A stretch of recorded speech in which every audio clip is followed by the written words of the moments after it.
सुप्रभात बच्चों। अब हम देखेंगे आगे का अंश।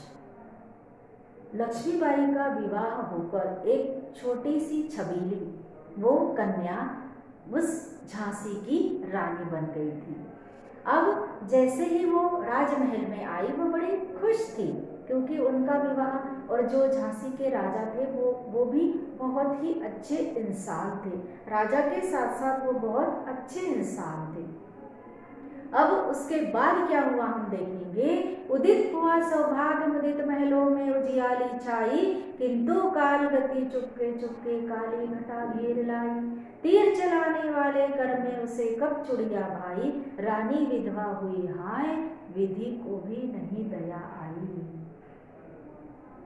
जब सब लोग खुशियां मना रहे थे, बहुत ही खुश थे अपनी रानी को पाकर, उदित हुआ सौभाग्य, वो सौभाग्यशालिनी रानी, मगर उनका जो सौभाग्य था, सौभाग्य के जो कंगन उन्होंने पहने थे, जो माथे पर बिंदिया लगाई थी, वो कुछ ही दिनों में उनके माथे से हट गई। किंतु काल गति, काल की जो गति है, मृत्यु वहां पर हुई थी झांसी के राजा की। बहुत ही कम आयु में उनकी मृत्यु हुई थी और राजा निसंतान मरे थे, उनके कोई संतान नहीं थी। तो जब हर तरफ खुशियों का वातावरण था, ऐसे ही वातावरण में वहां पर उदासी अचानक छाई। और तीर चलाने वाले, बचपन से जिन हाथों में से उन्होंने तीर चलाए थे, बाण चलाए थे, उस हाथों में चुड़िया कैसे भाने वाली थी।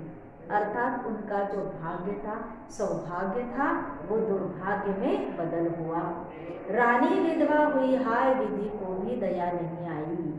कवयित्री कहती है कि जो रानी थी वो कुछ ही दिनों में, कुछ ही महीनों में विधवा हो गई थी।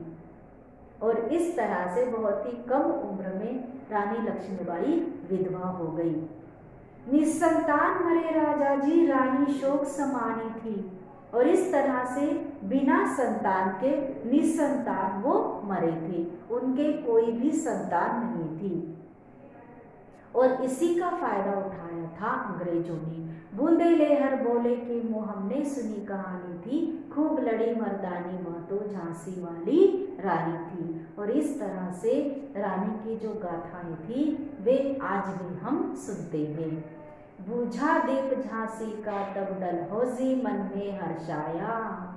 इसी बात का इंतजार कर रहे थे अंग्रेज। और जैसे ही उनको पता चला कि राजा जी की मौत हो गई है और वे निसंतान मरे हैं, तो उस समय उन्होंने नियम बनाए थे, ईस्ट इंडिया कंपनी से नियम बनाए गए थे कि जो राज्य निसंतान है, जिसमें कोई भी वारिस नहीं है, वो अपने आप ही अंग्रेजों के राज्य में हो जाएगा। जिसमें कोई राजकुमार नहीं है या जिसका कोई वारिस नहीं है, तो वो भी अंग्रेजों के राज्य में विलीन हो जाएगा। तो अब ये बात सुनकर लॉर्ड डलहौजी वो मन ही मन बड़ा खुश हुआ। राज्य हड़प करने का उसने यह अच्छा अवसर पाया, फौरन फौजे भेज दुर्ग पर अपना झंडा फहराया, लावारिस का वारिस बनकर ब्रिटिश राज्य झांसी में आया।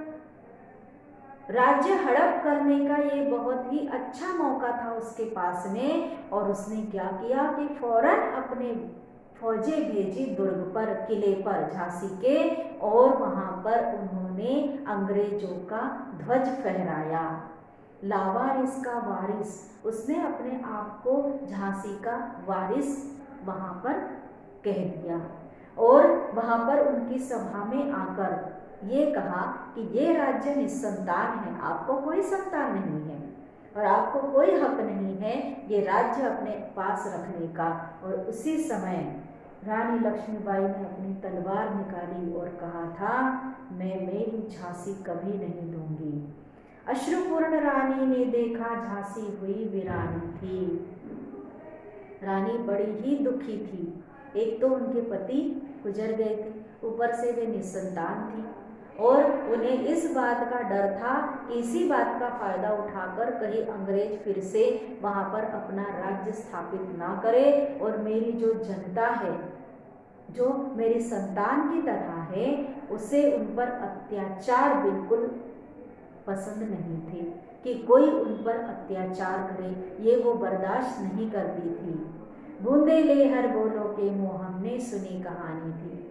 और इस तरह से जो बूंदे ले हर बोलो ने कहानी गाई है, गाथाएं गाई है रानी लक्ष्मीबाई की, वो हमने उन्हीं के जवानी सुनी है। तो इस तरह से खुशियाँ उनकी एकदम वीरानी में छा गई और पूरी झांसी वीरान हो गई थी।